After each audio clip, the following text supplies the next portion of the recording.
परमात्मा कहते हैं चोर चुरावे तुमबड़ी गाड्डे पानी में, वो गाड्डे हुआ ऊपर आवा, सच्चाई छनी ना। किसी चोर ने किसी दूसरे का तुम्बा चुरा लिया सूखा, एक फुटबॉल जैसा होया करे, इतना लंबा, ये समझ लो सीताफल जैसा, पेठे जैसा, और वो सूखने के बाद बिल्कुल खाली हो जाता अंदर से। साधु लोग उसको एक तारा भी बनाते थे, उसमें जल भी रखते थे, और वो चोर छुपाने के लिए जल में बढ़ गया और वो नीचे छोड़ा है। वो बाहर आगे बैठे, इतने थोड़ी देर में वो ऊपर आके नून चमक जा, वो फिर दबा का है, वो थोड़ी सी देर में आके ऊपर फिर वो नू दिखा की तो ऊपर निकला। तो कहते हैं इन्होंने इस सच्चाई को छुपाने की पूरी कुचेष्टा की, लेकिन ये छुपा नहीं सके।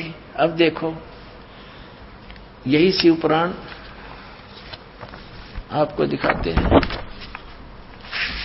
प्रश्न नंबर 24 पे, एक बार श्री ब्रह्मा जी और श्री विष्णु जी का झगड़ा हो गया इस बात पे। ब्रह्मा जी कहने लगा मैं तेरा बाप हूं, तू मेरे से उत्पन्न हुआ है, मैंने सारे जगत की रचना की है। और विष्णु जी कहने लगे मैं तेरा पिता हूं, तेरा जनक हूं, तेरी उत्पत्ति मेरी नाभि कमल से हुई है। इस बात पर दोनों का काफी युद्ध हो गया। इस काल रूपी ब्रह्म ने, इनके पिता ने, ये गुप्त रहता है, इसने प्रतिज्ञा कर रखी है मैं कभी किसी के समक्ष नहीं आऊंगा, अपने ओरिजिनल रूप में, ओरिजिनल वास्तविक रूप में। ये कभी जैसे कहीं पर जैसे ब्रह्मा विष्णु का आपस में विवाद हुआ तो शिव रूप में आ गया, कहीं पर विष्णु और शिव का विवाद होता है तो ये ब्रह्मा के रूप में खड़ा हो जाता है। तो ये समझ नहीं पाए कौन है ये, के सांग है। तो अब परमात्मा ने आके बताया, इसके सारे षड्यंत्र का बांडा फोड़ कर दिया। अब क्या हुआ, ये काल आकर खड़ा हो गया। पहले इसने सतम पिल्लर डाल दिया बीच में, जिसको लिंग बोलते हैं, तेजों में लिंग खड़ा कर दिया, पिल्लर बहुत बड़ा। तो ये दोनों युद्ध करना बंद करके ब्रह्मा और विष्णु जी आश्चर्य में पड़ गए कि इतना लंबा कहां से आ गया अचानक। फिर उसको कोई ऊपर ने एक नीचे ने इसमें ढूंढने लगे। लंबी कथा है, हम सॉर्ट करेंगे भी। तो उसी समय ये काल आ गया वहां पर शिव रूप में, इन दोनों को समझा कि तुम भगवान नहीं हो और तुम अपने आप को भगवान मान बैठे। तो फिर इन्होंने प्रश्नोत्तरी की, वो आगे दिखाते हैं। हम अपने मतलब की वस्तु लेते हैं। ये है 24 पृष्ठ श्री विष्णु पुराण और विद्वेश्वर संहिता, और इसमें ये ब्रह्मा और विष्णु का युद्ध हुआ, इनके बीच में ये सतम खड़ा कर दिया। इसके बाद फिर काल जब ब्रह्मा आ गया इनके सामने शिव रूप में, इनकी वार्ता हुई। ब्रह्मा और विष्णु ने पूछा प्रभु सृष्टि आदि 5 कृत्यों के लक्षण क्या है, यह हम दोनों को बताइए। भगवान शिव बोले मेरे कृत्यों को समझना अत्यंत गहन है, तथापि मैं कृपा पूर्वक उन्हें उनके विषय में बता रहा हूं। ये सारा कुछ हम अपने मतलब की बात लेंगे। ये आपने पढ़ा 25 पृष्ठ पे विद्वेश्वर संहिता, संक्षिप्त शिव पुराण 26 पृष्ठ पे। अब यहां हम आ जाते हैं। अब ये काल कह रहा है ब्रह्मा और विष्णु को, पुत्रों तुम दोनों ने तपस्या करके प्रसन्न हुए मुझ परमेश्वर से सृष्टि और सतिथि नामक 2 कृत्य प्राप्त किए। अब स्पष्ट है ये बोलने वाला तीसरा है कोई। वो कह रहा है कि पुत्रों, ब्रह्मा और विष्णु को कह रहा है पुत्रों तुमने स्वयं अपनी तपस्या करके मुझसे ये 2 जॉब प्राप्त की है, 2 पोस्ट प्राप्त की हैं। कौन सी? सृष्टि और सतिथि की। अब आगे देखो, 2 कृत्य प्राप्त किए हैं, सृष्टि और सतिथि नामक।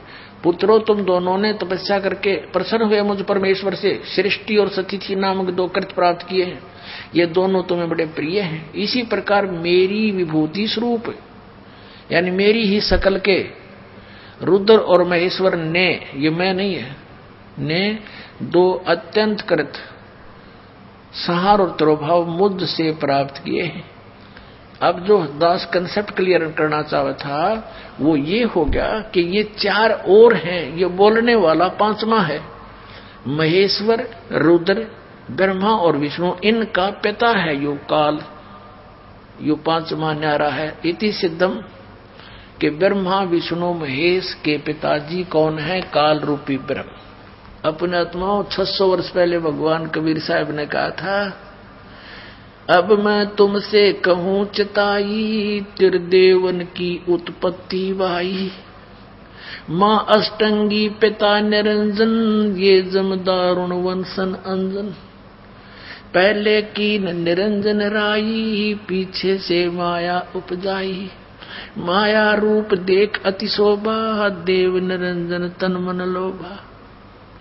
अब बताते हैं, निरंजन की ने भोग विलासा, माया को रही तब आशा। 3 पुत्र अष्टंगी जाए, ब्रह्मा विष्णु शिव नाम धराए।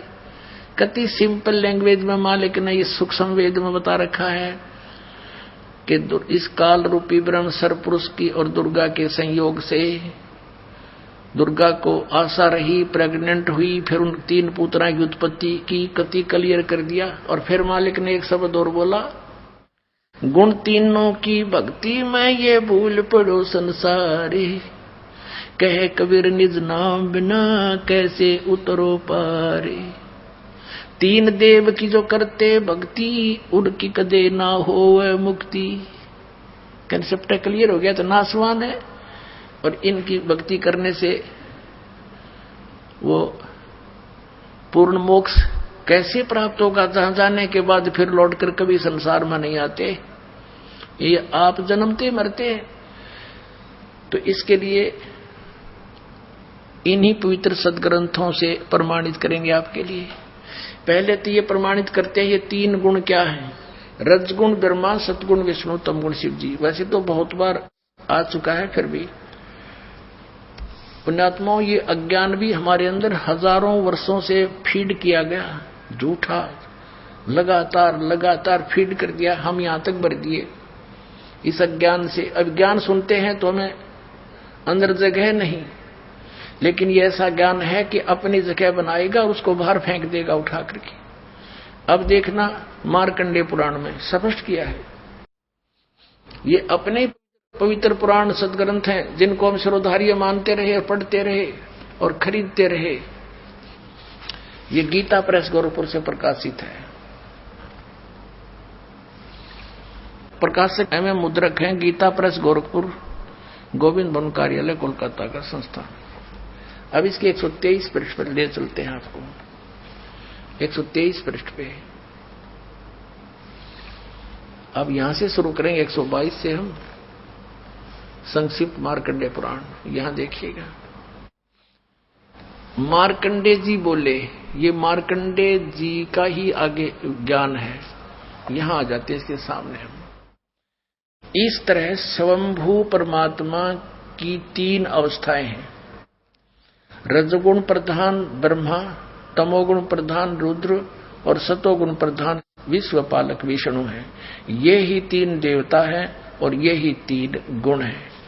वैसे तो पुण्यात्माओं कहते हैं बुद्धिमान को संकेत गणाओ है, बहुत होता है, फिर भी क्योंकि हम बहुत दिनों से रंगे पड़े हैं कि मन में थोड़ा सा भी कंसेप्ट क्लियर ना हुआ तो ये काल फिर स्थान बना जाएगा आपके अंतःकरण में। लेकिन दास ऐसी जगह छोड़ना कोई ना कि ये फिर समा जाए आपके अंदर। ये देखिएगा श्रीमद् देवी भागवत, ये प्रथम भाग, ये कहां से प्रकाशित है?